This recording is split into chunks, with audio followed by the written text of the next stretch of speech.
Hi hello. ಆದೇಶ ಸಂಧಿ. ಆದೇಶ ಸಂಧಿಯ ನಿಯಮ ಏನು? ತುಂಬ ಜಾಸ್ತಿ ಅಲ್ಲ, ಬೇಡ. ಪರೀಕ್ಷಾ ದೃಷ್ಟಿಯಿಂದ ಅಷ್ಟೇ ನೋಡಬೇಕು. ನಮಗೆ ಒಂದು ಅಂಕದ ಪ್ರಶ್ನೆ ಇದು. ಹೇಗೆ?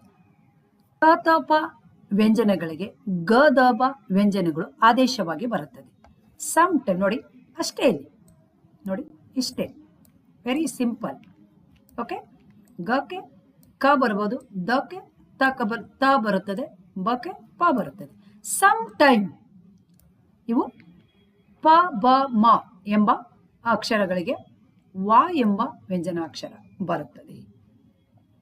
ಇದು ಆದೇಶವಾಗಿ ಬರುತ್ತದೆ ಅಷ್ಟೇ. ಸಮ್ ಟೈಮ್, ಎಲ್ಲ ಟೈಮಲ್ಲೂ ಅಲ್ಲ. ಓಕೆ. ಮಳೆಗಾಲ. ಹೇಗೆ? ಮಳೆ ಪ್ಲಸ್ ಕಾಲ. ನೋಡಿದ್ರ ಗಾಕೆ ಕಾ ಬಂತು. ಮೈದೋರು, ಮೈ ಪ್ಲಸ್ ತೋರು. ನೋಡಿ, ದಕ್ಕೆ ತೋ ಬಂತು. ಕಂಬನಿ, ಕಣ್ ಪ್ಲಸ್ ಪನಿ. ನೋಡಿ, ಇಷ್ಟೇ ನೆನ್ಪಿಡ್ಕೊಳ್ಬೇಕು. ಒಂದು ಅಂಕದ ಪ್ರಶ್ನೆ. ಓಕೆ ಮಕ್ಕಳೇ, ಧನ್ಯವಾದಗಳು. Thank you. Bye bye. Good luck.